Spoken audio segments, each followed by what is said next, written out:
అలనాడు యేసుక్రీస్తు జెరూసలేం దేవాలయంలో విజయోత్సవ ప్రవేశం చేసిన సందర్భంగా నేడు ఆ దినము జ్ఞాపకార్థంగా బేతని ఎంబీ సంఘం సండే స్కూల్ విద్యార్థులు అన్ని విభాగాల వారు ఊరేగింపుగా జడ్చర్ల పురవీధిలో విజయోత్సవ ర్యాలీ నిర్వహిస్తూ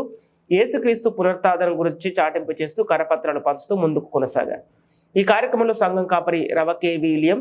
బూత్, సంఘం అధ్యక్షులు జేసీ ఫిలేమెన్, కార్యదర్శి కేఏ తిమోతి, సహాయ కోశాధికారి వైఎస్ ఐజక్, సలహాదారులు GD Lazarus, GD Benjamin, MA Devadanam, YI Joseph, పరిచారకులు GS Luther, KE Dinington, Sunday school superintendent Soumya Sushant, సహాయ superintendent Navaratna Kumari, Sunday school ఉపాధ్యాయులు, యూత్ సభ్యులు అంకూర్ డేవిడ్, సండే స్కూల్ విద్యార్థులు వారు తల్లిదండ్రులు అధిక సంఖ్యలో పాల్గొన్నారు.